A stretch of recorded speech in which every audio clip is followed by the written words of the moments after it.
أشهد أن لا إله إلا الله وحده لا شريك له وأشهد أن محمدا عبده ورسوله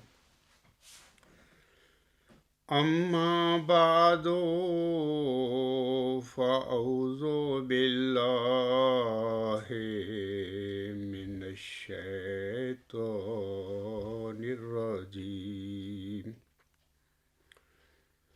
بسم الله الرحمن الرحيم الحمد لله رب العالمين الرحمن الرحيم مالك يوم الدين إياك نعبد وإياك نستعين اهدنا الصراط المستقيم صراط الذين أنعمت عليهم صراط الذين أنعمت عليهم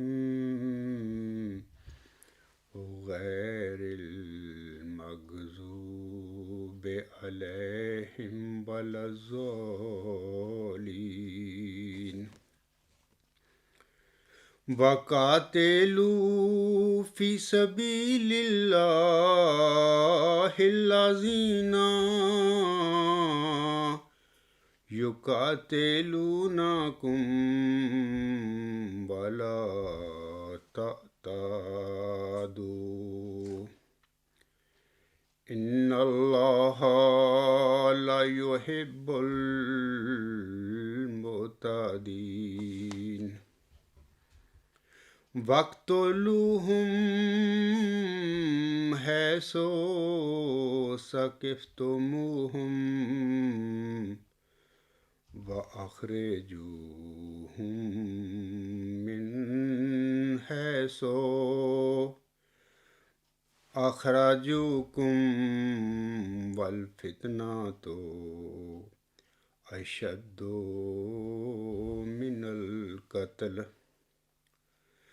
ولا تقاتلوهم عند المسجد الحرام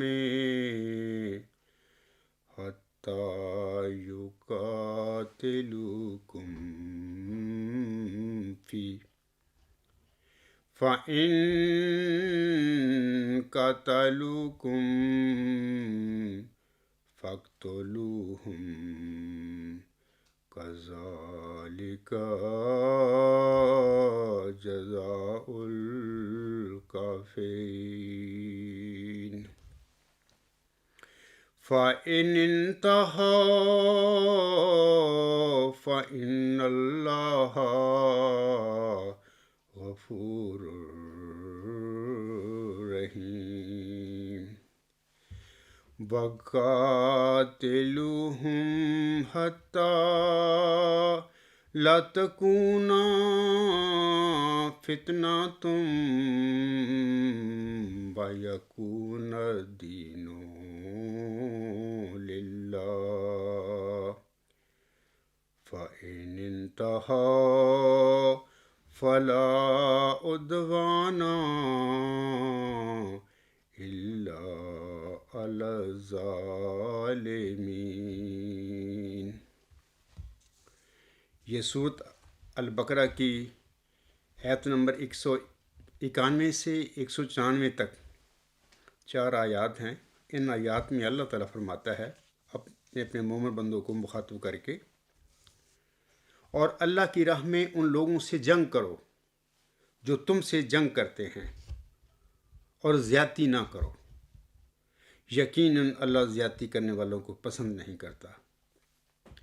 اور جہاں کہیں ان کو پاؤ انہیں قتل کرو، اور انہیں وہاں سے نکال دو جہاں سے انہوں نے تمہیں نکالا تھا۔ اور فتنہ قتل سے زیادہ سخت ہے، اور مسجد حرام کے قریب ان سے جنگ نہ کرو جب تک کہ وہ تم سے جنگ نہ کریں۔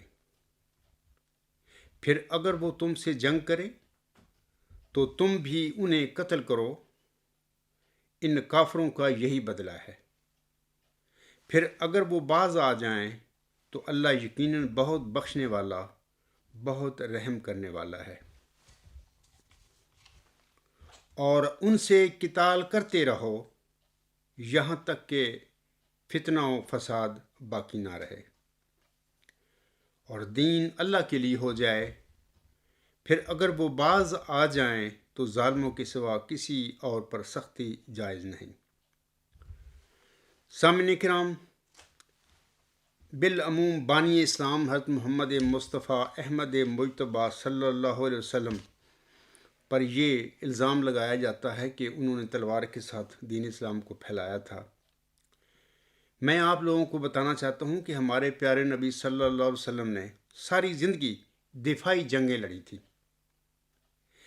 یہ جو ابھی میں نے آیات تلاوت کی ہیں، ان آیات میں اللہ تعالیٰ مظلوم مسلمانوں کو کفار اور مشرکین کے ظلموں کے خلاف انہیں جنگ کرنے کا حکم دیتا ہے۔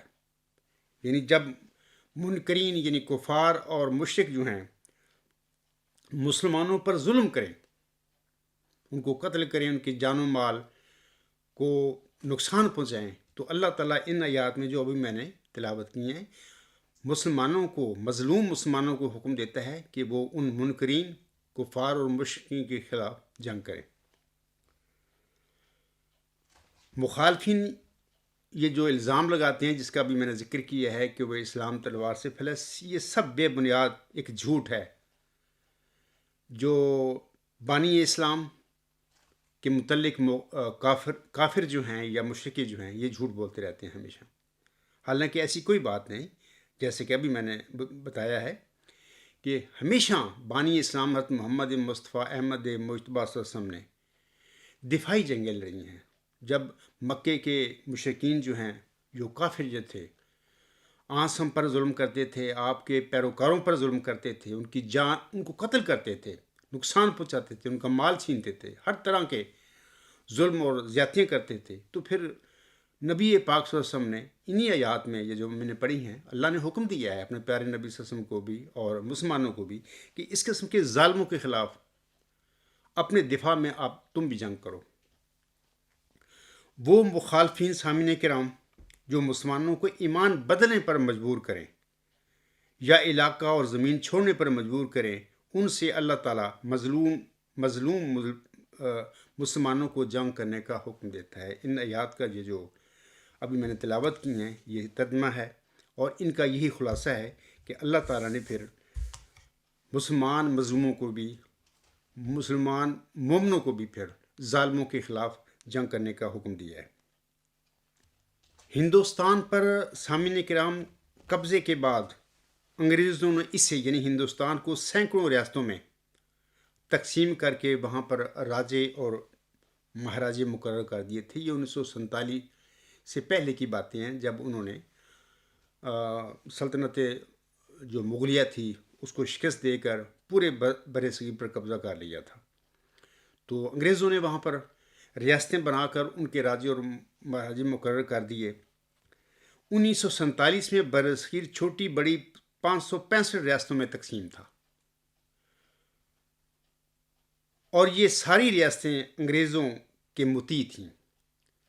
راجے مہاراجے اس لیے مقرر کیے کہ ان کو الاؤنس دیے، ان کو مرائتیں دیں، اور پھر ان کو اپنی جو ریاست میں لوگ تھے، وہ ہندو تھے، مسلمان تھے، جو بھی تھے، ان پر ان کو حکومت کرنے کا حق دیا، ایک شرط پر کہ اپنی اس ریاست کے عوام کو ہمارا یعنی انگریزوں کا وفادار رکھنا، اور ان کو ہماری غلامی پر ہمیشہ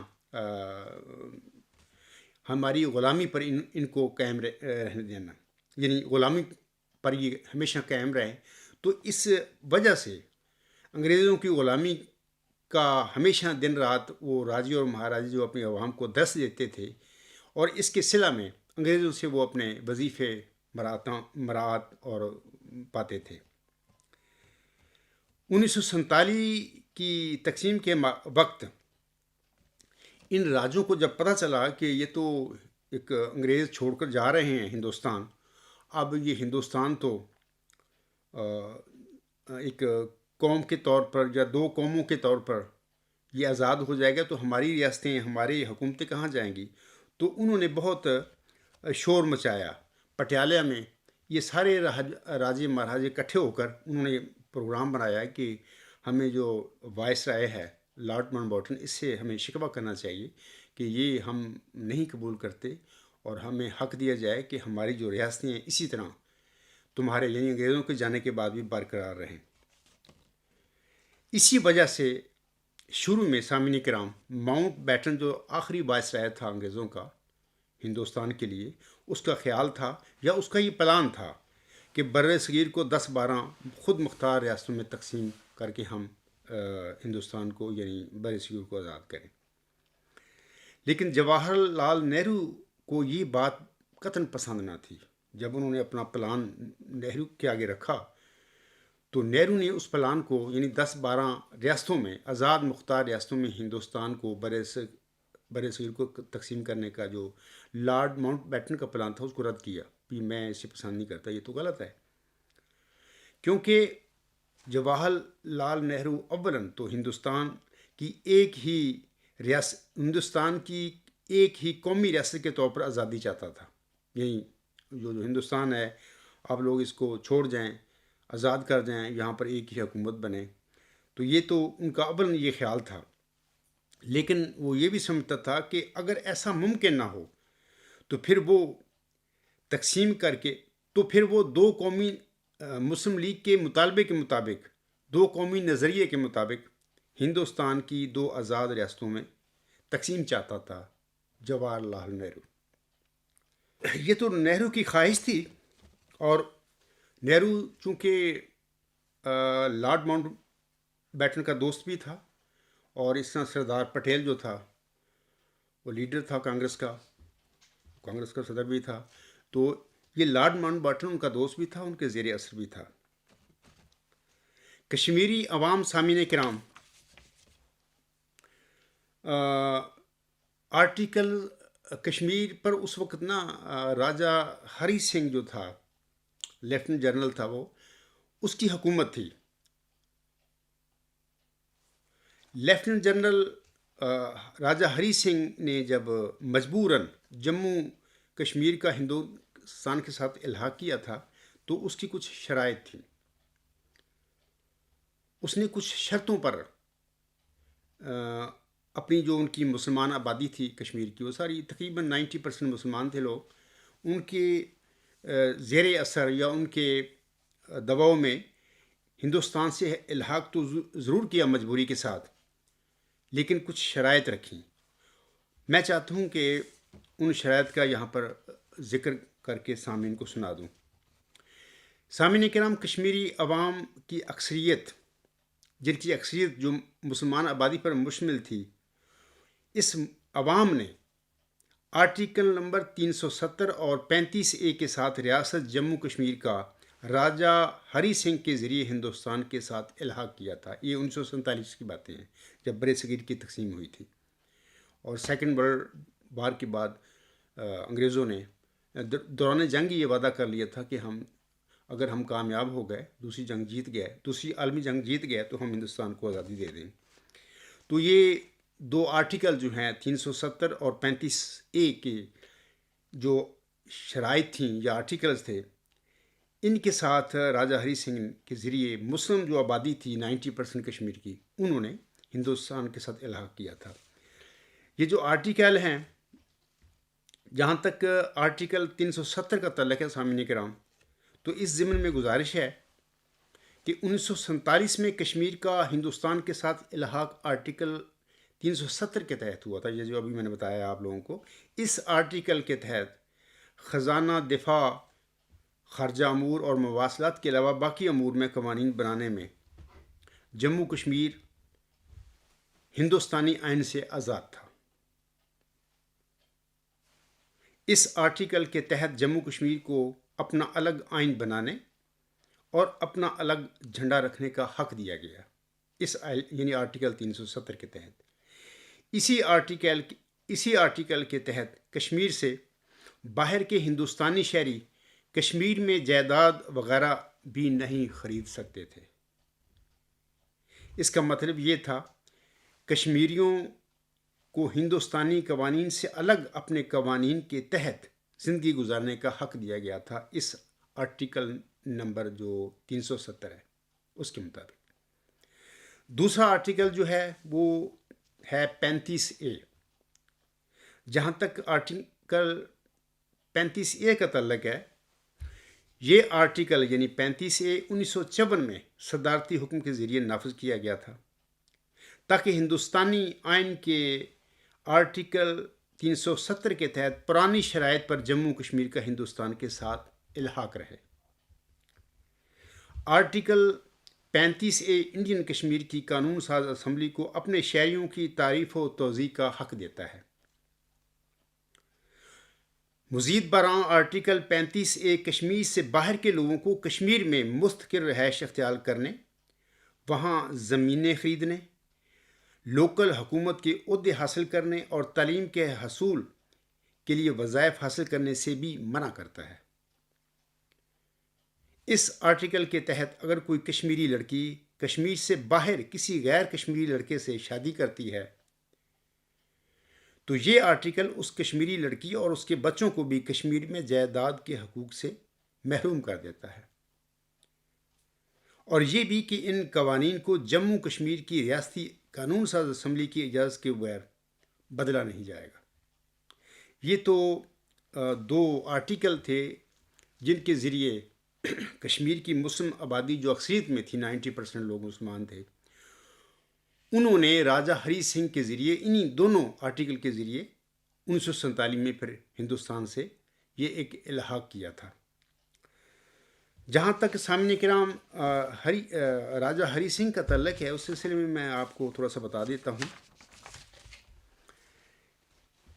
لارڈ ماؤنٹ بیٹن 1922 میں پرنس آف ویلز کے ساتھ دورے پر انگلستان آیا تھا، اور اس وقت پرنس آف ویلز کے دورے کے دوران یہ جو ہری سنگھ تھا یہ ان کا سٹاف افسر تھا، یعنی حفاظتی افسر تھا، ان کے سٹاف میں شامل تھا. اور اس طرح 1922 میں ہی لارڈ ماؤنٹ بیٹن، جو کہ رائل فیملی سے بھی اس کا تعلق تھا مطلب کہ نسلی طور پر، اور اس کا یعنی دوستانہ ہو گیا ہری سنگھ کے ساتھ. 1925 میں کشمیر کی گدی جو ہے، چونکہ دوستانہ ہو گیا تھا لارڈ ماؤنٹ بیٹن سے، اس کے تعلقات کافی وسیع ہو گئے تھے انگریزوں کے ساتھ. 1925 میں لیفٹیننٹ جنرل مہاراجہ ہری سنگھ کو کشمیر کی گدی پر بٹھا دیا گیا. 1947 میں تقسیم کے وقت چونکہ دوستانہ اپنی جگہ پہ تھا، لیکن نہرو کی اور سردار پٹیل دونوں کی یہ خواہش تھی، یہ دوست بھی تھے لارڈ ماؤنٹ بیٹن کے، بلکہ ان کا اثر تھا لارڈ ماؤنٹ بیٹن کے پر. یہ چاہتے تھے کہ ہندوستان کی جو ریاستیاں ساری 565 ساری جو ہیں، سوائے ان چند ریاستوں کے جو مسلمان ریاستیں ہیں، یعنی جن کی آبادی زیادہ تر مسلمان ہے اور جن کا محل وقوع بھی ایسا تھا کہ وہ ادھر پاکستان کے جو علاقے بننے والے تھے ان کی طرف واقع تھی، ان کے علاوہ باقی ساری جو ریاستیں ہیں ہندوستان کی یعنی بر صغیر کی، وہ ساری ہندوستان کے حق میں ووٹ دیں، ہندوستان کے ساتھ ان کا الحاق ہو جائے. یہ ان کی خواہش تھی، سردار پٹیل صاحب کی بھی اور جواہر نہرو صاحب کی بھی، اور انہوں نے لارڈ ماؤنٹ بیٹن پر اس کا اظہار کر دیا تھا.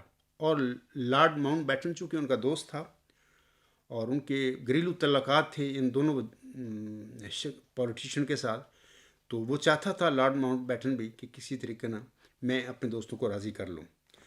تو لارڈ ماؤنٹ بیٹن کا چونکہ دوستانہ تھا لیفٹیننٹ جنرل راجہ ہری سنگھ کے ساتھ بھی تو خواہش تھی اس کی کہ بھئی آپ کو ان کا تھا الحاق کا آپ نے فیصلہ کرنا ہے، میں چاہتا ہوں کہ آپ ہندوستان اور پاکستان میں سے ایک کو منتخب کر لیں، اس کے ساتھ آپ الحاق کریں. لیکن الحاق کے وقت مسئلہ یہ تھا کہ ہری سنگھ دراصل ہندوستان اور پاکستان دونوں کے ساتھ الحاق نہیں چاہتا تھا. وہ کشمیر کو آزاد ریاست کے طور پر رکھنا چاہتا تھا تاکہ اس کی بادشاہت گدی جو حکومت ہے اس پر قائم رہے. لیکن یہ چیز لارڈ ماؤنٹ بیٹن کو قابل قبول نہ تھی.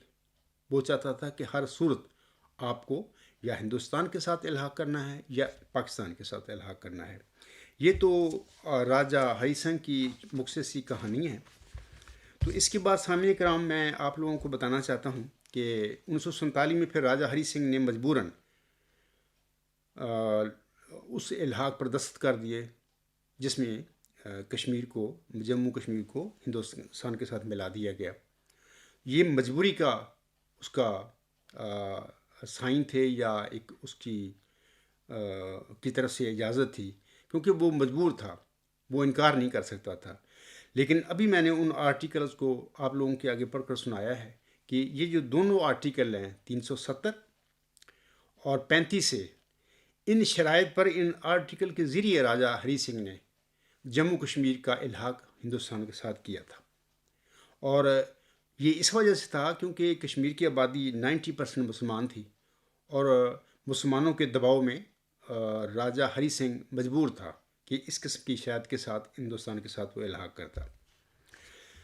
اب میں آتا ہوں کہ 1999 اور 2019 تک، 1999 میں ہم جانتے ہیں کہ رشین فال کے ساتھ دنیا میں امریکن یا یو ایس اے بطور سپر پاور کے دنیا پر ابھرا. تو اس وقت ہم دیکھتے ہیں کہ بہت سارے یورپ میں بھی چھوٹے چھوٹے ملک آزاد ہو گئے. بعض آزاد ہوئے، بعد مل گئے. مثلا جرمنی جو ہے، ایسٹ جرمنی اور ویسٹ جرمنی دونوں مل گئے. اور بہت ساری ریاستیں بڑی بڑی جو تھیں، کمیونسٹ ریاستیں تھیں، وہ تحلیل ہو گئیں اور وہاں پہ کمیونزم بھی چلا گیا. رشین فال کے ساتھ وہاں پہ سے کمیونزم بھی چلا گیا اور وہ ریاستیں جمہوری ریاستیں بن کر یورپ کے ساتھ مل گئیں اور انہوں نے بھی اپنا یورپی سسٹم جو ہے، کیپٹلسٹ سسٹم جو ہے، ڈیموکریٹک سسٹم اڈاپٹ کر لیے اور پھر چھوٹی چھوٹی ریاستوں میں وہ تقسیم بھی ہو گئیں. مثلا بوسنیا ہے، کوسوو ہے، یا اور جو اس زمانے میں یوگوسلاویہ تھا کافی ٹکڑوں میں تقسیم ہو گیا. اسی طرح یمن بھی دو سے میرے خیال میں ایک ہو گیا، ان کی بھی آپس میں ہو گیا، صلح ہو گئی، جو ایک ملک بن گیا. یعنی یہ اس وقت ایک وبا ایسی چلی. تو پھر اس زمانے میں ہی کشمیر جو تھا، جموں کشمیر میں جو مقبوضہ کشمیر ہے، جس پر ہندوستان نے زبردستی قبضہ کیا ہوا ہے، حالانکہ 1947 میں ایک متنازع علاقہ کے طور پر جواہر لال نہرو UN میں گئے تھے اور وہاں پہ انہوں نے کہا تھا کہ کشمیر سے ہندوستان بھی فوجیں نکال لیتا ہے اور پاکستان بھی نکال لے، اور وہاں پر ہم جب فوجیں نکل جائیں گی تو ہم جموں کشمیر کے لوگوں کو یہ حق دیں گے، جموں کشمیر کے نہیں پورے کشمیر کو یہ حق دیں گے کہ وہاں کی آبادی خود، مطلب کہ پلیبسائٹ کے ذریعے، ریفرنڈم کے ذریعے خود فیصلہ کرے کہ وہ اپنی خوشی سے پاکستان کے ساتھ الحاق کرنا چاہتے ہیں یا ہندوستان کے ساتھ کرنا چاہتی ہیں. یہ نہرو کی طرف سے UN وہ گئے، یہاں پر سیکورٹی کونسل میں یہ قراردادیں منظور ہوئیں اور جواہر لال نہرو نے ان کو تسلیم کیا کیونکہ وہی مقدمہ لے گئے تھے کشمیر کا UN میں.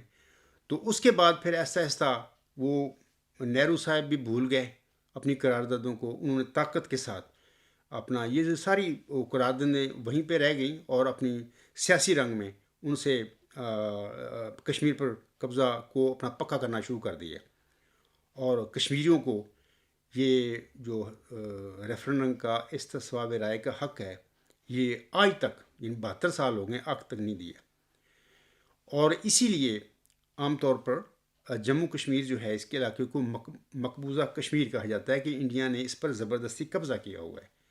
حالانکہ اتنی تو انسانیت ہونی چاہیے تھی جواہر لال نہرو میں کہ جب میں خود UN میں جا کر یہ قرارداد پاس کروا کے آیا ہوں کہ جب ہندوستان اور پاکستان کی فوجیں کشمیر سے نکل جائیں گی تو کشمیری لوگوں کو اس ثواب رائے کا حق دیا جائے گا، حق خود ارادیت کا حق دیا جائے گا. وہ خود فیصلہ کریں گے اپنے متعلق کہ وہ ہندوستان کے ساتھ شامل ہونا چاہتے ہیں، الحاق کرنا چاہتے ہیں، یا پاکستان کے ساتھ کرنا چاہتے ہیں.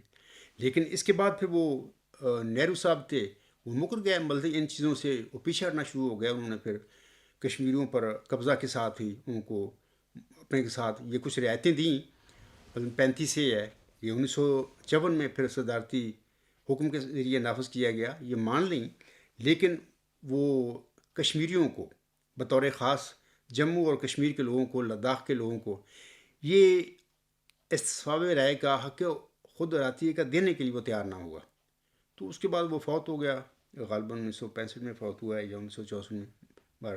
اس کے بعد پھر یہ ہمیشہ کشمیریوں پر ظلم ہوتا رہا، ہندوستانی حکومت پر ظلم کرتی رہی، ظلم کے ساتھ انہوں نے دباؤ میں رکھا. تو 1999 میں جیسے ابھی میں نے کہا ہے کہ ایک ہوا چلی دنیا میں، رشین یعنی کمیونسٹ رشیا کے فال ہونے کے ساتھ، گرنے کے ساتھ، ختم ہونے کے ساتھ دنیا میں بہت سارے نئے ملک پیدا ہو گئے، بعض ملک آپس میں مل گئے. تو اس وقت کشمیریوں کو بھی احساس ہوا کہ ہم بھی اپنی آزادی کے لیے کوشش کریں. تبھی میں کہہ رہا ہوں کہ 1999 سے 2019 تک جموں کشمیر میں ہندوستانی فوج نے 1 لاکھ سے زیادہ مسلمانی کشمیریوں کو قتل کیا، یعنی ان کو منہ بند کیے، ان کی عصمت دری کی، خواتین کی، اور ہر قسم کے طرح طرح کے ظلم ان پر اٹھائے. یہ 30 سال کا عرصہ ہے. آزادی کا حق مانگنے کے جرم میں یہ سارا کچھ ان پر ظلم اٹھایا گیا ہندوستانی فوج نے. چند سالوں سے سامعین کرام یہ چھروں کا استعمال بھی ہندوستانی فوج نے شروع کیا ہوا ہے، اور یہ سارا اسرائیل کی شہ پر اس کے مدد اور تعاون کے ذریعے یہ انہوں نے یہ کام کیا ہے. اور اس سے وہ شر بندہ تو زندہ رہتا ہے لیکن اس کی آنکھیں کی بینائی چلی جاتی ہے، کیونکہ جب وہ شرہ جو گن کا ہے، ہوائی گن ہوتی ہے، جب لگتا ہے جا کے وہ آنکھ پر اگر لگ گیا تو بینائی تو ضائع ہو گئی، بندہ زندہ رہتا ہے. تو انہوں نے سینکڑوں اور ہزاروں کشمیریوں کو بینائی سے محروم کر دیا. چند سالوں سے انہوں نے یہ کام ظلم شروع کیا ہوا ہے.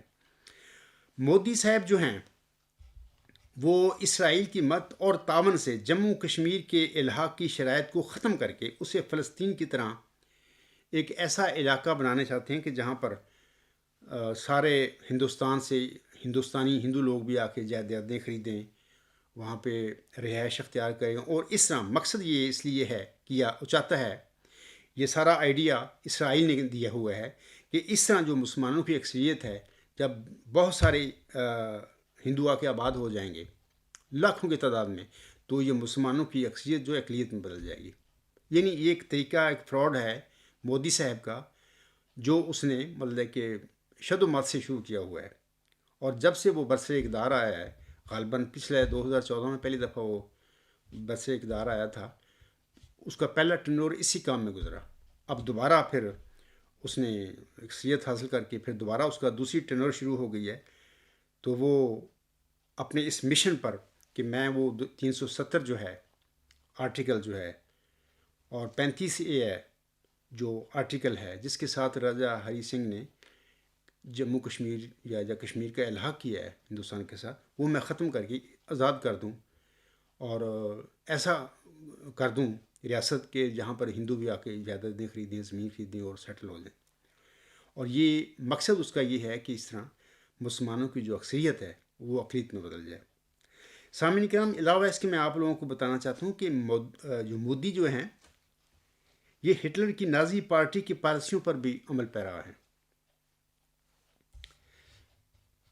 نریندر مودی کی ذہنیت اور اس کے ہندوتا کے پروگرام کے متعلق تو میں سامعین کرام بعد میں بتاؤں گا، لیکن پہلے میں آپ لوگوں کو ایڈولف ہٹلر اور اس کی نازی پارٹی اور اس کے پروگرام کے متعلق کچھ بتانا چاہتا ہوں.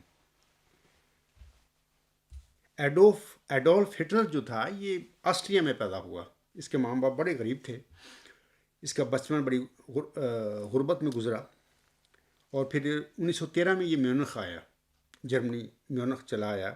وہاں پر بھی اس نے ایک فائن آرٹس اسکول میں داخل ہونے کی کوشش کی. اس کو فائن آرٹس کا بڑا شوق تھا. تصویریں بناتا تھا، مطلب کہ اس قسم کی تھا اس کو شوق، لیکن اس کالج میں یا اس اسکول میں اس کو داخلہ نہ ملا، بہت بڑا مایوس ہوا وہاں پر۔ سار ڈیٹ لکھا گیا ہے اس کی حالات زندگی کے متعلق کہ بڑا ایک اس نے غربت میں کاٹے اور بڑا مایوسی میں یہ رہا۔ اس کے انہی دنوں میں کہیں کسی بغاوت کے جرم میں نے پڑھا ہے کتابوں میں کہ اس کو 5 سال کی سزا بھی ہو گئی اور پھر جیل چلا گیا، لیکن اپنی اپروچ اور سیاسی کارروائیوں کے ذریعے یہ اس جیل سے 13 مہینے کے بعد یہ آزاد ہو گیا۔ انہی دنوں میں یہ شخص باواریا جو آرمی تھی اس زمانے میں جرمن، اس میں یہ بطور فوجی بھی بھرتی ہوا تھا، لیکن چونکہ ایک آزاد خیال کا اس کے اپنے ایک نظریات تھے کچھ، اور اس کی وجہ سے فوج میں اس کی بنتی نہیں تھی، اور پھر جلد ہی یہ فوج سے بھی پھر فارغ ہو گیا، یا فارغ کر دیا گیا، یا یہ اس نے اپنے خود ہی فوج چھوڑ دی۔ اس کے بعد سامعین کرام 1919 میں وہاں پر national socialist German workers party کا وجود میں آئی تھی، اور اس کا جو بانی تھا ڈریکسلر تھا، لیکن یہ تو فوج سے تو فارغ ہو گیا تھا ہٹلر، تو اس نے اپنی کوششوں کے ساتھ اور چلاکیوں کے ساتھ ڈریکسلر کو سائڈ پر کر کے 1920 میں یہ national socialist German workers party کا ہیڈ بن گیا۔ نیٹشے نے اپنے فلسفہ میں، جن لوگوں نے فلسفہ پڑھا ہے، نیٹشے نے اپنے فلسفہ میں ایک سپر مین کا کنسیپٹ پیش کیا ہے، تو وہ بھی آخر میں بیمار ہو گیا زندگی میں، مطلب کہ احساس کمتری میں مبتلا تھا، باہر انٹیلیجنٹ بندہ تھا، بہت انٹیلیجنٹ تھا، اور کچھ وجوہات ہیں اس کے، مطلب کہ احساس کمتری کی بھی، اور سپر مین کا جو کنسیپٹ اس نے پیش کیا اپنے فلسفے میں، اس کی وجوہات بھی ہیں کچھ، اس وقت میں اس کے متعلق تفصیل نہیں بتا سکتا۔ یہ جو ہٹلر تھا، دراصل نیٹشے کے جو سپر مین ہے، اس تصور کو اپنے وجود میں پورا کرنا چاہتا تھا کہ وہ جو کنسیپٹ نیٹشے نے پیش کیا ہے اپنے فلسفے میں، سپر مین جو ایک انسان ہونا چاہیے، تو وہ ہٹلر جو تھا اسی کنسیپٹ سے متاثر تھا۔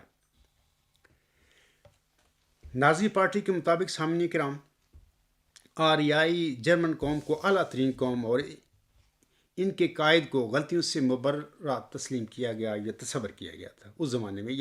یہ جو پارٹی تھی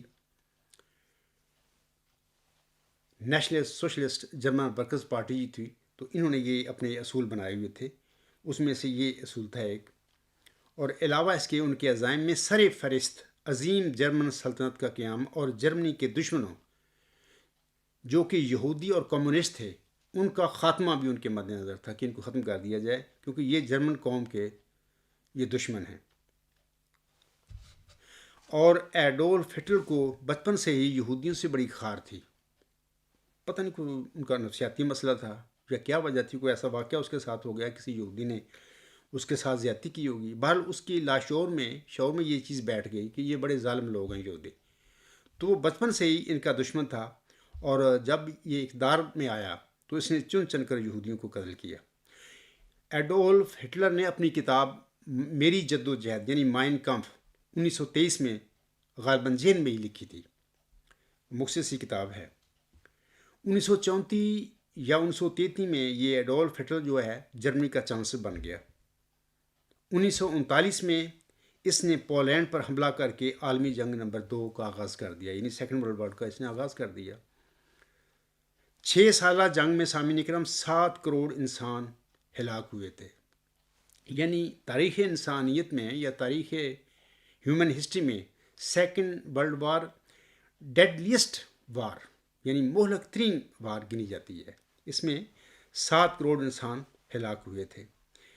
30 اپریل 1945 کو برلن میں ایڈولف ہٹلر نے خودکشی کر لی، جب دیکھا کہ میں یہ جنگ نہیں جیت سکتا، کیونکہ اس جنگ کے دوران یہ جو جرمنی ہے اور اٹلی ہے اور یہ تو یورپ کی 2 ملک تھے، ان کے ساتھ جاپان بھی شامل ہو گیا، یہ 3 ملک الگ مطلب کہ ایک طرف ہو گئے، اور ان کے مخالف اتحادی ملک جو تھے ان میں اس نے فرانس پر بھی قبضہ کر لیا تھا، اور بہت سارے ارد گرد جو ملک تھے اس نے ہٹلر نے قبضہ کر لیا، تو پھر اتحادی بنے وہ نا، اور ان کا لیڈر برٹن تھا.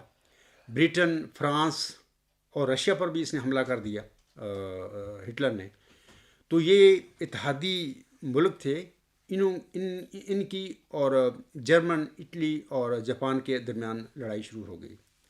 بعد میں امریکہ بھی اس لڑائی میں کود گیا اور وہ بھی اتحادی ملکوں کے ساتھ شامل ہو گیا، لیکن وہ دیر کے بعد شامل ہوا تھا.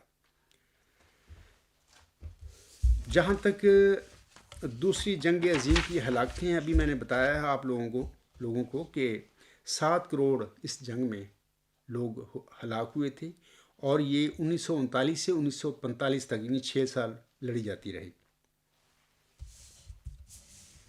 بالآخر اس جنگ کو ختم کرنے کے لیے یا نوع انسان کو بچانے کے لیے امریکہ نے ایٹم بم کا استعمال کیا، یعنی کہ وہ ایک خطرناک ویپن ہے، اور ابھی تک 2 ہی دنیا میں ایٹم بم استعمال کیے ہیں، اور وہ امریکہ نے استعمال کیے ہیں، اور اس کے نتیجے میں ہی پھر یہ دوسری جنگ عظیم کا خاتمہ ہوا تھا.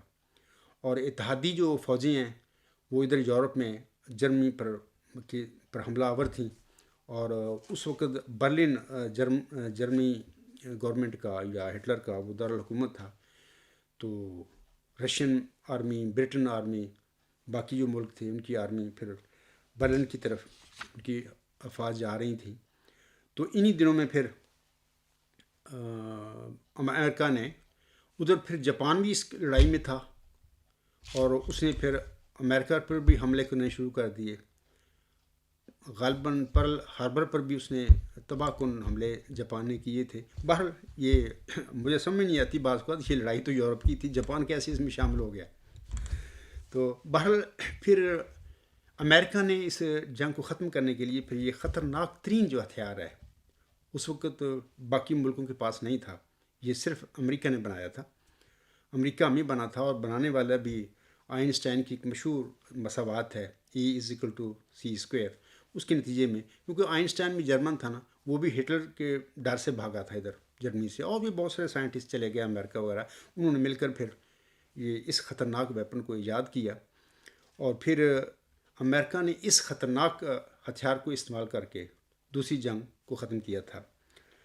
تو سب سے پہلے 6 اگست 1945 میں ہیروشیما پر اس نے امریکہ نے یہ ایٹم بم گرایا B-29 بمبر طیارے کے ذریعے. اور اس کے نتیجے میں کہا جاتا ہے کہ 90,000 سے 1.5 لاکھ تک بھی جو لوگ تھے ہیروشیما کو وہ ہلاک ہو گئے تھے شروع میں نا. تو بعد میں تو پھر ایک لمبا عرصہ تک وہ وہاں پہ معذور اس کی تباہیاں چلتی رہیں، آج تک بھی ان بموں کا اثر ہے جاپان میں، ہیروشیما میں. اور دوسرا 3 دن کے بعد 9 اگست کو دوسرا بم بھی پھر استعمال اس نے کیا امریکہ نے، اور یہ ناگاساکی پر کیا. اور دوسرے بم کی ہلاکتوں کے متعلق بھی لکھا جاتا ہے کہ 39,000 سے 80,000 تک لوگ صفحہ ہستی سے مٹ گئے تھے. تباہ کن، مطلب کہ پگھل گیا تھا ہر چیز وہاں پہ نا. تو یہ تباہی تھی. اس تباہی کے بعد پھر جاپان نے بھی ہاتھ کھڑے کر دیے، اور ہٹلر کو بھی پتہ لگ گیا کہ بھئی ہم نہیں جیت سکتے، اور اتحادی افواج تو برلن کی طرف آ رہی ہیں. تو اس نے پھر ہٹلر نے پھر خودکشی کر لی. یعنی 30 اپریل 1945 کو ایڈولف ہٹلر نے، یعنی اسی دن غالباً اس نے شادی بھی کی جو اس کی ساتھی عورت تھی، اور پھر دونوں پھر وہ پہلے خودکشی مطلب اس عورت نے کی، پھر اس کے بعد ہٹلر نے بھی کر لی. تو اس کی لاش کا کوئی پتہ نہیں لگا وہ کہاں گئی. ظاہر اس نے کوئی بندوبست کیا ہوگا اپنی خودکشی سے پہلے کہ میری لاش کو اس طرح. بال اتحادی فوجوں کو، اتحادی ملکوں کو وہ ہٹلر کی لاش نہیں مل سکی. اس طرح پھر یہ جو دوسری جنگ عظیم تباہ کن جنگ ختم ہوئی تھی. سامعین کرام، نازی ہٹلر کے بعد اب میں نریندر مودی اور اس کی fascist party Rashtriya civic Singh کی طرف آتا ہوں. اس پارٹی کا اس کا مخفف ہے RSS، راشٹریہ سیوک سنگھ. اس کا یعنی مخفف RSS ہے. اس کا بنیادی جو منشور ہے ہندتوا ہے. اچھا، اس سے کیا مراد ہے؟ اس سے مراد یہ ہے ان کا پارٹی کا منشور جو ہے کہ ہٹلر کا تھا نا، کہ باقی یہ جو ہیں جرمن قوم ہی اعلیٰ قوم ہے دنیا میں حکومت کا یا عزت و احترام کا حق اسی جرمن قوم کو، باقی قومیں جو ہیں وہ ساری انفیریئر ہیں، وہ گھٹیا ہیں، ان کو حکومتوں کا حق نہیں ہے. اس قسم کی بہت ساری چیزیں اور ہیں جو ایک لیکچر میں سب بیان نہیں کی جا سکتی. تو ان کا یہ پروگرام تھا، جیسے کہ وہ چاہتے تھے کہ جرمن کو ایک عظیم سلطنت بنائیں اور باقی جتنے ملک ہیں وہ اس کے تابع ہوں. اسی قسم کا ہندتوا جو ان کا پروگرام ہے RSS کا، اس کا بھی یہی پروگرام ہے کہ ہندوستان صرف ہندوؤں کے لیے ہے. باقی جو ہیں مسلمان ہیں، عیسائی ہیں، سکھ ہیں، یہ باقی لوگ جتنے بھی ہیں دیگر مذاہب والے لوگ، یا تو وہ ہندو ہو جائیں یا پھر وہ ہندوستان چھوڑ دیں، یا اگر نہ چھوڑیں تو ان کو مار دیا جائے. یہ ان کا پروگرام ہے RSS کا. تو RS جو ہے یہ ہندوستان کی بنیاد پرست پرانی پارٹی ہے. بر صغیر کے مسلمان جو تھے جب آزادی کی جنگ لڑ رہے تھے مسٹر محمد علی جناح کی قیادت میں، تو بر صغیر کے مسلمانوں کو راشٹریہ سیوک سنگھ کے اس خواب کی 1937 میں جب وہ انتخاب ہوا تھا میں سمجھ آئی تھی کہ بھی یہ لوگ کیا کرنا چاہتے ہیں، ہندوستان میں ان کا کیا پلان ہے ہندوؤں کا. کانگریس اور مسلم لیگ دونوں آزادی کی اس وقت جنگ لڑ رہی تھی، لیکن یہ RSS جو تھی اس کا یہ اپنا پروگرام تھا کہ ہندوستان میں باہر اگر انگریز چلے جاتے ہیں تو یہاں پر صرف ہندو ہی رہیں. وہ دوسرے مذاہب والے لوگ ہیں یا تو ہندو مذہب کو قبول کر لیں یا پھر وہ ہندوستان چھوڑ جائیں یا پھر ان کو ہلاک کر دیا جائے. آل انڈیا کانگریس جو ہے اس کا اگرچہ بظاہر چہرہ غیر مذہبی یعنی سیکولر تھا، لیکن اس کا ایجنڈا بھی شدھی اور سنگٹھن والا تھا. یہ دراصل ہندو استحان پر سینکڑوں سال مسلم راج کے بدلے کا نعرہ تھا. یعنی یہ چاہتے تھے کہ سینکڑوں سال جو ہم پر حکومت کی ہے مسلمانوں نے، تو اس کا بدلہ اس طرح ہم لیں ان لوگوں سے، مسلمانوں سے، کہ جب انگریز چلے جائیں تو ان کو یہ کہیں کہ یا تو ہندو ہو جاؤ، ہندو بن کے اس ملک میں ہندوستان میں رہو، یا پھر ہندوستان کو چھوڑ دو، اپنے مسلمان ملکوں میں چلے جاؤ، اگر نہ جائیں تو ان کو مار دیا جائے. تو یہ ان کا RS کا منشور تھا، ہندتوا اس کو کہتے ہیں. تو شدھی جو ہے یعنی کانگریس بھی اسی کی ہمنوا تھی، لیکن بظاہر اس نے ایک روپ رنگ بنایا ہوا تھا سیکولر کا. آج بھی وہ کہتے ہیں ہم سیکولر ہے، ہندوستان ہے، خاک سیکولر ہے. وہاں پہ گاجر مولی کی طرح مسلمانوں کو قتل کیا جا رہا ہے، باقی عیسائیوں کو بھی مارا جا رہا ہے، سکھوں کے ساتھ بھی اسی طرح کا سلوک رواج جا رہا ہے. 1984 میں کیا ہوا تھا، کتنا سکھ مارے گئے تھے، اور ان کے جو گولڈن ٹیمپل ہے اس پر حملہ کر دیا ہندوستانی آرمی نے. ایک لمبی کہانی ہے. مقصد یہ ہے کہ ہندوؤں کا یہی ہے پروگرام کہ ہندوستان میں صرف ہندو رہیں، ان کو حق ہے. باقی جو مذاہب والے لوگ ہیں یا پھر ہندو مذہب قبول کر لیں یا پھر ہندوستان چھوڑ دیں یا پھر ان کو ہلاک کر دیا جائے. سامعین کرام، شدھی کا مطلب ہے محمدن تہذیب پر ایمان رکھنے والوں کا مکمل جسمانی صفایا، یعنی ایتھنک کلیزنگ. اور اسی طرح سنگٹھن کا مطلب ہے مسلمانوں کو ہندوستان سے نکال باہر پھینکنے کا ایجنڈا، یعنی extermination of Indian Muslims from subcontinent. میں نے چند دن پہلے ایک پاکستانی اخباروں میں ایک تصویر دیکھی ہے. یہ 1981 کی نریندر مودی کی تصویر ہے. تو وہ بیٹھا ہے، اس کے پیچھے بینر لگے ہوئے ہیں آگے پیچھے، تو وہاں پر صاف لکھا ہوا ہے، دھرنا دے کر بیٹھا ہے یعنی احتجاج کر رہا ہے. ان بینروں پر لکھا ہوا 370 کو ختم کرو. یعنی 1981 سے اس بندے کا، یعنی RS کا بنیادی ممبر ہے شروع سے ہی. تو بعد میں پھر بی جے پی جو پارٹی ہے اس میں آ گیا، لیکن بنیادی طور پر یہ RSS کا ہی کارکن ہے، اس کے فلسفے پر ہی عمل پر آیا ہے. تو یہ شخص بعد میں پہلے 2001 میں گجرات کا یہ چیف منسٹر بنا. تو اس نے 2002 میں 2000 کے قریب مسلمانوں کو ہلاک کر دیا، یعنی مطلب کہ تیخ و تیگ کر دیا. اتنا ایک ظالم شخص ہے. اور یہ سارا وہی ہندتوا اس کے اندر بھرا ہوا ہے کہ مسلمانوں کو ختم کر دو، یا یہ ہندو ہو جائیں یا ان کو ختم کر دو. جیسا کہ سامعین کرام میں ابھی بتا چکا ہوں کہ 1999 سے لے کر 2019 تک جموں کشمیر میں انڈین فوج نے 1 لاکھ کشمیری مسلمانوں کو شہید کر دیا ہوا ہے، یعنی یہ بڑی تعداد ہے۔ جموں کشمیر کے مسلمانوں اور راجہ ہری سنگھ نے جن شرائط یا آرٹیکلز یعنی 370 اور 35 کے ساتھ جموں کشمیر ریاست کا انڈیا کے ساتھ الحاق کیا تھا، نریندر مودی نے 5 اگست 2019 کو ایک یک طرفہ طور پر ان دونوں آرٹیکلز کو صدارتی حکم کے ذریعے ختم کر دیا۔ آرٹیکلز ختم کرنے سے پہلے جموں کشمیر میں 1.5 لاکھ تازہ دم فوج داخل کر دی گئی اور ریاست میں ایمرجنسی ڈکلیئر کر دی تھی اس شخص نے، یعنی 5 اگست سے پہلے ہی۔ اب 4 اگست 2019 سے جموں کشمیر میں ہمہ وقت کرفیو نافذ کیا ہوا ہے اور 90 لاکھ مظلوم کشمیریوں کو گھروں میں بند کر کے جموں کشمیر کو عملاً ایک جیل خانے میں اس شخص نے بدل دیا ہے۔ اتنا مطلب کہ اس سے فاق آدمی ہے۔ میں ضمن کہہ دیتا ہوں کہ ہٹلر کے متعلق کچھ لوگوں نے، مورخوں نے لکھا ہے اس کی زندگی متعلق، اور انہوں نے یہی نتیجہ نکالا ہے کہ وہ بچپن سے ایک بندہ نفسیاتی بیمار تھا، وہ بندہ احساسی کمتری تھی یا کیا اس کا کوئی پرابلم تھا۔ میں یہ سمجھتا ہوں کہ سیم معاملہ اسی نریندر مودی کے ساتھ بھی وہی ہے۔ اس قسم کے لوگ جب ملکوں کے سربراہ بن جایا کرتے ہیں تو یہ لوگ ملکوں کو بھی تباہ کر دیتے ہیں، قوموں کو بھی تباہ کر دیتے ہیں۔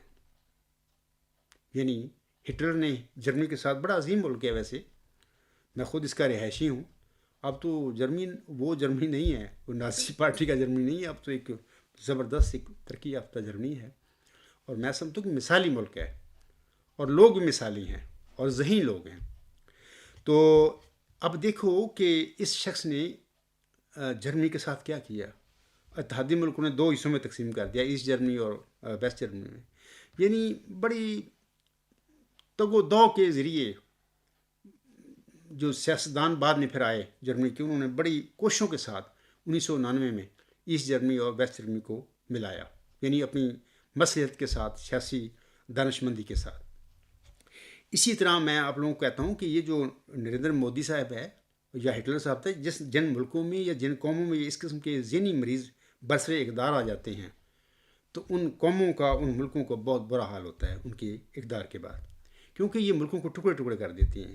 میں یہ سمجھتا ہوں کہ یہ جو نازی ہٹلر کے بعد ہوا جرمنی کے ساتھ، عن قریب اگر نریندر مودی اپنے ان جو ظلموں سے باز نہ آیا، یہ جو اس کے پروگرام ہیں ہندوتوا کے، باز نہ آیا، تو لوگ دنیا دیکھے گی کہ بڑی جلد ہندوستان بھی کئی ٹکڑوں میں تقسیم ہو جائے گا، کیونکہ اس قسم کی ظالمانہ جو سوچ ہے، ہندو اکثر ہندو بھی برداشت نہیں کرتے، وہ اس کو غلط سمجھتے ہیں، وہ اس کے خلاف بیان دے رہے ہیں کہ یہ بندہ غلط ہے اور یہ ہندوستان پر کے لیے ایک مصیبت ہم پر نازل ہو گیا ہے، اور وہ چاہتے ہیں کہ یہ جو کارروائیاں کرتا پھر رہا ہے اس سے باز آ جائے۔ تو اس قسم کے جو مریض لوگ ہوتے ہیں جب ملکوں میں برقرار آتے ہیں یا قوموں میں آ جاتے ہیں تو ان قوموں کی بھی تباہی اور اس قسم کے پرامن ملکوں کو بھی وہ مطلب کہ جنگ و جدل کے اکھاڑے بنا دیتے ہیں اور ٹوٹ پھوٹ جاتے ہیں ملک۔ 3 سال قبل سامعین کرام برہان وانی کو شہید کیا گیا تھا، وہ ینگ اسٹوڈنٹ تھا، وہ ہو گیا ادھر کشمیر میں، اور اس کی شہادت کے بعد تاریخ آزادی کشمیر نے ایک انقلابی رنگ پکڑ لیا ہوا ہے اس کی شہادت کے بعد نا، اور اس کی قیادت اب یہ تحریک آزادی کشمیر کی قیادت جو ہے پڑھے لکھے نوجوانوں کے ہاتھ میں اب آ گئی ہے، اور کشمیریوں کی آزادی کی طرف پوری دنیا خاموش ہو کر بیٹھی ہوئی ہے۔ اور کیوں خاموش ہے؟ حالانکہ UN ہے، سیکورٹی کونسل ہے، ہر جگہ پر ڈیموکریسی کے یہ نعرے لگاتے ہیں، دنیا لگاتی ہے، کیا کشمیر کے جو مسلمان ہیں کیا ان کا حق نہیں ہے؟ بنیادی ان کا حق خود ارادیت ان کو نہیں ملنا چاہیے؟ خاموشی اس وجہ سے ہے کہ وہ کشمیری سارے مسلمان ہیں۔ یہ ہم دیکھتے ہیں کہ ایسٹ تیمور کو جلدی ہی وہ عیسائی تھے، ان کے ساتھ عیسائی آبادی تھی، اور فوراً ایک انڈیپینڈنٹ ملک بنا دیا، UN نے بنایا، یہ ملکوں نے بنا دیا۔ اس طرح ساؤتھ سوڈان میں بھی ایک عیسائی ملک اب بنا دیا گیا ہے، کیونکہ وہ لوگ عیسائی ہیں، ان کی اکثریت عیسائی ہے۔ یا 72 سال سے، حالانکہ جواہر لال نہرو کی قراردادیں منظور ہو کے یو این او میں پڑی ہوئی ہیں، سیکورٹی کونسل میں، کہ ہم کشمیریوں کو حق خود ارادیت دیں گے، ان کا استصواب رائے کروائیں گے، اور ریفرنڈم ہوگا، پھر ان کا فیصلہ ہوگا، وہ چاہیں تو پاکستان کے ساتھ شامل ہو جائیں، چاہیں تو پھر ہندوستان کے ساتھ۔ دیکھیں اس قسم کے قراردادیں سیکورٹی کونسل میں ہونے کے باوجود پوری دنیا منہ بند کر کے بیٹھی ہوئی ہے، اور دن بدن 72 سال ہو گئے ہیں یہ جو کشمیری بیچارے ہیں، یہ اس کا ہندوؤں کا، ہندوستانی فوج کا ظلم سہ رہے ہیں۔ وجہ صرف یہ ہے کہ وہ بیچارے مسلمان ہیں، یہ سارا اسلام پر اور مسلمانوں پر ہی بد نظلہ گر رہا ہے۔ تو اللہ تعالیٰ ہمارے مسلمان ملکوں کو، مسلمان بھائیوں کو ہوش دے۔ چند دن پہلے سامعین کرام، ایک آسٹریلوی صحافی نے اپنی رپورٹ میں بھارتی فوج کے مظالم کا انکشاف کیا ہے، اور یہ اس کی جو انکشاف ہیں یہ پورے اخباروں میں شائع ہوئے ہیں، میں نے بھی وہ پڑھے ہیں، یہاں پر بھی میں آپ لوگوں کو بھی پڑھ کر سنا دیتا ہوں۔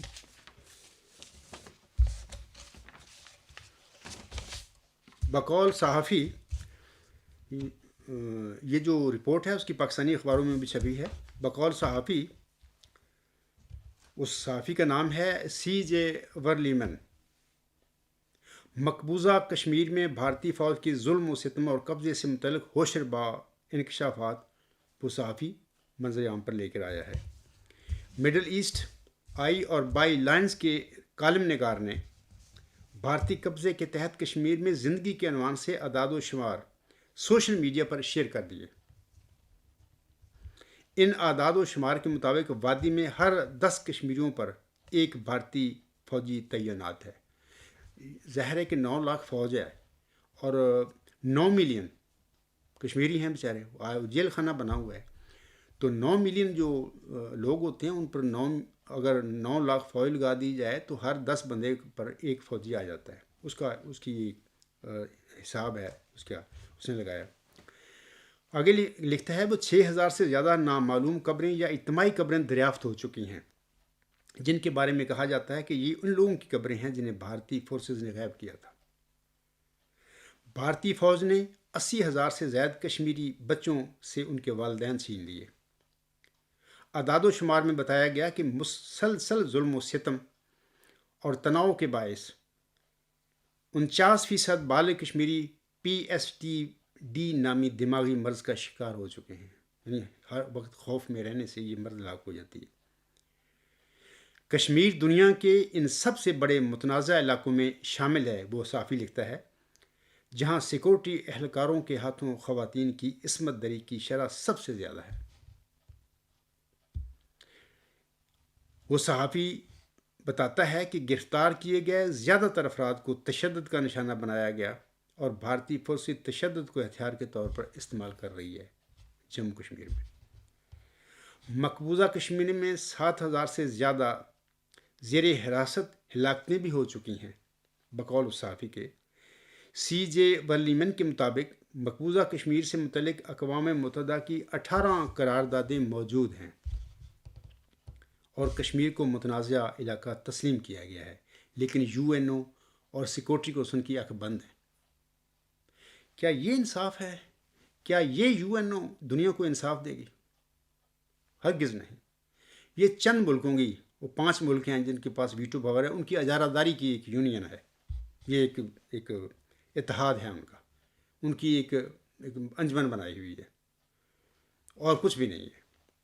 لیکن 2016 میں سامعین کرام، بھارت نے اقوام متحدہ کے وفد کو انسانی حقوق کی خلاف ورزیوں کی تحقیقات کے لیے مقبوضہ کشمیر جانے سے روک دیا تھا۔ یہ جو آسٹریلین صحافی یہی لکھتا ہے یہ باتیں۔ سامعین کرام، اللہ تعالیٰ سورۃ البقرہ کی آیت نمبر 215 میں فرماتا ہے، ام حسبتم ان تدخلوا الجنة ولما یأتکم مثل الذین خلوا من قبلکم مستهم البأساء والضراء وزلزلوا حتى يقول الرسول والذين آمنوا معه متى نصر الله الا ان نصر اللہ قریب۔ اس آیت کریمہ میں اللہ تعالیٰ اپنے مومن بندوں سے مخاطب ہو کر فرماتا ہے کہ کیا تم گمان کرتے ہو کہ تم جنت میں داخل ہو جاؤ گے، حالانکہ ابھی تم پر ان لوگوں جیسے حالات نہیں آئے جو تم سے پہلے گزر چکے ہیں۔ انہیں سختیاں اور تکالیف پہنچیں اور وہ خوب ہلا کر رکھ دیے گئے، یہاں تک کہ رسول اور وہ جو اس کے ساتھ ایمان لائے تھے پکار اٹھے کہ اللہ کی مدد کب آئے گی، سنو یقیناً اللہ کی مدد قریب ہے۔ سامعین کرام، ان آزمائشوں سے گزرنے کے بعد، اس جد و جہد کے گزرنے کے بعد تو پھر اللہ تعالیٰ کی مدد بھی آ جایا کرتی ہے۔ اللہ تعالیٰ کی نصرت سامعین کرام یا اے میرے مسلمان بھائیوں یقیناً نازل ہوتی ہے، لیکن اس سے پہلے اہل ایمان کو اپنے حصے کا کام کرنا پڑتا ہے، وہی کام جو جنگ بدر میں 313 جو اصحاب تھے انہوں نے 1000 کا لشکر جرار تھا کفار مکہ کا یا مشرکین مکہ کا، اس کے خلاف جو کام کیا تھا، جس طرح وہ لڑے تھے جس ایمان اور جذبے کے ساتھ، تو اس قسم کا کام اہل ایمان کو پہلے کرنا پڑتا ہے۔ جب یہ کام ہوتے ہیں تو پھر اللہ تعالیٰ کی مدد بھی یقیناً نازل ہوتی ہے۔ اقبال نے بڑا خوبصورت اس مضمون کو اپنے ایک شعر میں بیان کیا ہے۔ وہ کہتے ہیں فضائے بدر پیدا کر فرشتے تیری نصرت کو، فضائے بدر پیدا کر فرشتے تیری نصرت کو، اتر سکتے ہیں گردوں سے قطار اندر قطار اب بھی۔ سامعین کرام، اب میں حکومت پاکستان کی فوج اور پاکستانی عوام سے ایک درخواست کرنا چاہتا ہوں، وہ یہ کہ جیسا کہ خاک صاحب نے شروع میں سورۃ البقرہ کی آیات 191 تا 194 کی تلاوت کی ہے، ان آیات میں اللہ تعالیٰ نے اپنے محمدوں کو مظلوم مسلمانوں کی ہر قسم کی مدد کرنے کی نصیحت فرمائی ہے، بلکہ حکم فرمایا ہے۔ اس وقت کشمیر کے مظلوم مسلمان آپ سب کی دعاؤں کی بھی اور آپ سب کی بھرپور عملی مدد کی بھی ان کو ضرورت ہے۔ اگرچہ جنگ میں سامعین کرام نقصان ہی ہوتا ہے، جنگ کسی طرح بھی مناسب نہیں ہے، جنگ کی طرف نہیں جانا چاہیے انسانوں کو، لیکن اگر ظالم اور شیطان کے چیلے ظلم کرنے سے باز نہ آئیں اور وہ شرفاء کو ہر قیمت پر تنگ کرنے سے یا ان کو قتل کرنے سے یا ان کی عزت لوٹنے سے باز نہ آئیں، تو پھر اللہ تعالیٰ مظلوم انسانوں کو، مظلوم مسلمانوں کو بھی ظالموں کے خلاف جنگ کرنے کا حکم دیتا ہے۔ سامعین کرام، مودی کبھی بھی گفتگو سے مسئلہ کشمیر کو حل کرنے والا نہیں ہے۔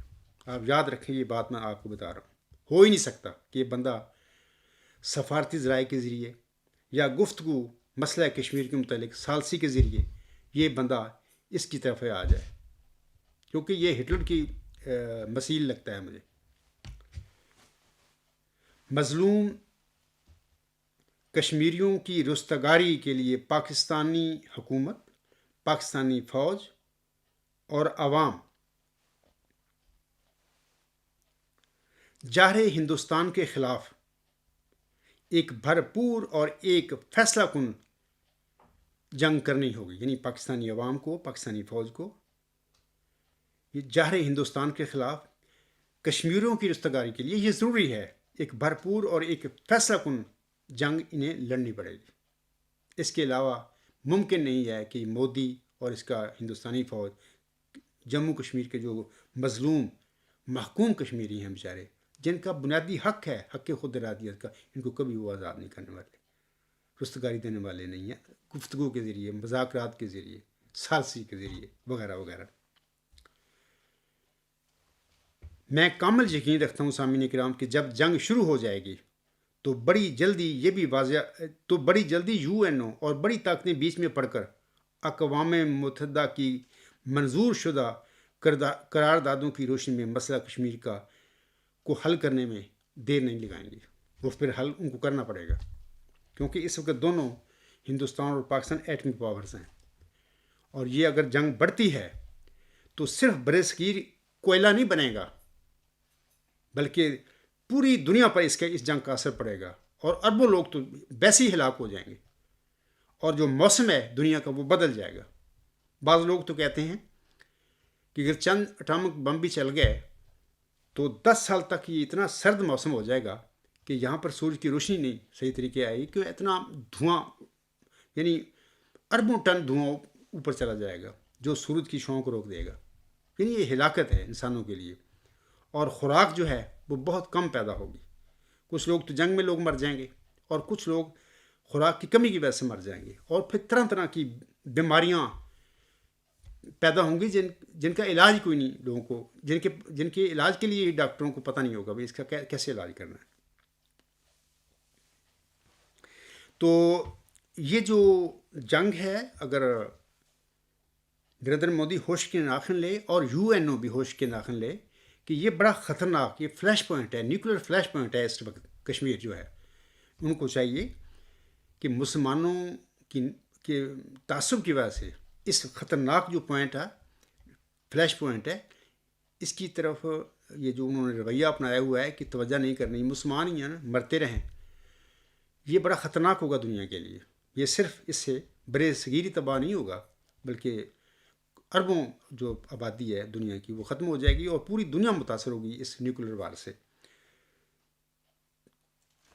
اور یہ پھر ابھی میں کہتا ہوں کہ یقین یہی بات ہوگی، اور پاکستان کی عوام بھی یاد رکھے، اور پاکستانی حکومت کو بھی میں یہی کہوں گا، اور پاکستانی فوج کو بھی میں یہی کہوں گا کہ اگرچہ جنگ اچھی نہیں ہوتی، اسلام میں جنگ کا رجحان نہیں ہے، مطلب کہ دین اسلام ایک امن کا مذہب ہے، اور جنگ کی طرف نہیں کہتا کہ لوگ جنگ لڑیں. لیکن اللہ تعالیٰ جیسے کہ سورۃ بقرہ کی میں نے آیات پڑھی ہیں، مظلوم مسلمانوں کو پھر حق دیتا ہے کہ تم بھی مشرکین اور جو منکرین ہیں، جو ظالم ہیں، ان کے خلاف اپنی رہائی کے لیے، اپنی عزتیں بچانے کے لیے، اپنے گھر بار بچانے کے لیے، اپنی جانیں بچانے کے لیے تم بھی لڑو.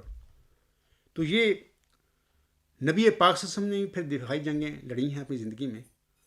اس وقت بھی پھر میں سمجھتا ہوں یہ مجبوری ہوگی پاکستان کی فوج کی، پاکستانی حکومت کی، پاکستانی عوام کی ہندوستان کے ساتھ لڑنا، کیونکہ 72 سال ہو گئے ہیں وہ بیچارے دن رات وہ ظلم سہ رہے ہیں.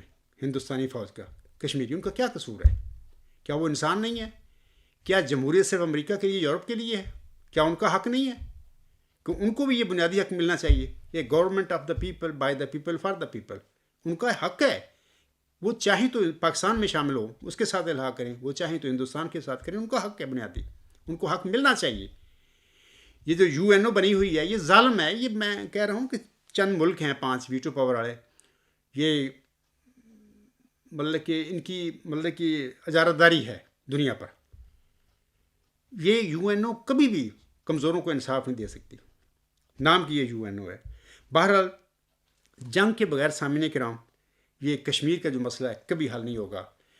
پاکستان کی حکومت، عوام یا فوج آج جنگ لڑ رہے، 2 سال کے بعد لڑ رہے، 10 سال کے بعد لڑ رہے، 50 سال کے بعد لڑ رہے، مظلوم کشمیریوں کی رستگاری کے لیے بہرحال ان کو ایک فیصلہ کن اور ایک بھرپور جنگ لڑنی پڑے گی. اور جب جنگ شروع ہو جائے گی میں یقین دلاتا ہوں کہ فوراً ہی یہ ویٹو پاور کے 5 جو اجارہ دار قوتیں ہیں ان کو سمجھ آ جائے گی اب یہ کیا ہونے والا ہے. تو فوراً وہ کشمیریوں کی مدد کے لیے یا پاکستان کی مدد کے لیے نہیں آئیں گی، اپنی بچاؤ کے لیے آئیں گی. یہ اگر ایٹمی اسلحہ چل پڑا تو ہم بھی چلے جائیں گے. یعنی اپنے دفاع کے لیے پھر مجبوراً ان کو آنا پڑے گا اور کشمیر کا مسئلہ حل کرنا پڑے گا ان کو. تو بہرحال اللہ تعالیٰ عقل اور سمجھ دے مودی صاحب کو کہ وہ اس قسم کا یہ جو اس نے کیا ہوا ہے ظلم کشمیریوں کے اوپر، وہ اس کو ظلم نہ کرے. آخر وہ انسان ہے، وہ کیا کہتے ہیں، وہ اپنا بنیادی حق مانتے ہیں. حق خود ارادیت جو ہے ان کا بنیادی حق ہے، تو ان کو ملنا چاہیے. آج سامعین کرام امت مسلمہ کی منافقت اور افتراقی پر میرا تو دل جو ہے خون کے آنسور ہوتا ہے بعض کا. یہ امت محمدیہ ہے، یہ مسلمان اور اسلامی ملک ہیں. اس ٹائم 56 مسلمان ملکوں کا یہ حال ہے کہ اکثریت مظلوم کشمیریوں کی رستگاری کے لیے ان کے حق میں بیان دینے سے بھی گریز کر رہے ہیں. یہ مسلمان ہیں یہ لوگ. حالانکہ آنس نے فرمایا ہے کہ ایک مسلمان جو ہے وہ ایسا ہوتا ہے جیسے ایک جسم ہے. جسم کے ایک عضو کو اگر تکلیف ہو تو پورا جسم اس سے متاثر ہوتا ہے.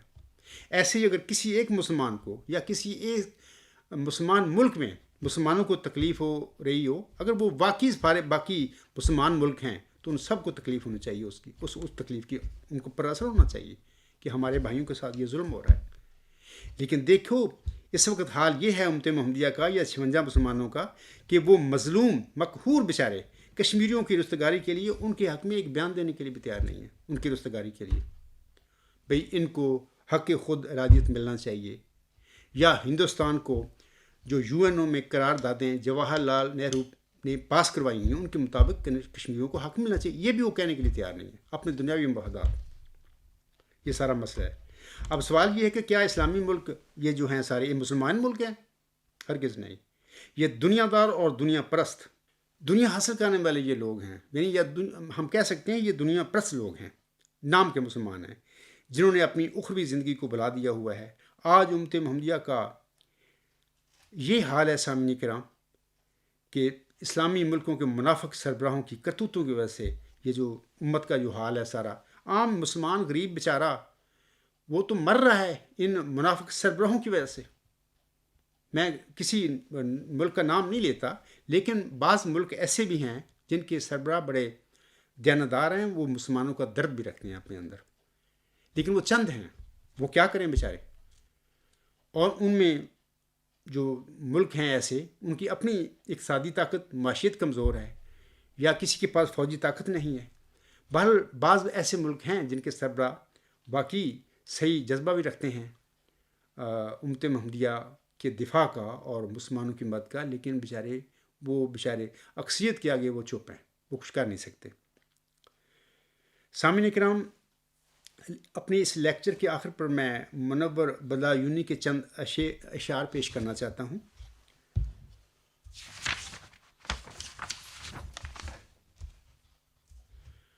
وہ موجودہ حالت جو ہے اس وقت امت مسلمہ کی یا مسلمان جو سربراہ ہیں خاص کر، ان کے حوالے سے وہ بڑے ٹھیک شعر ہیں. حال ہی کے اشعار پر سامعین کرام منور بدایونی کی تضمین ہمارے موجودہ حالات کے عین مطابق ہے.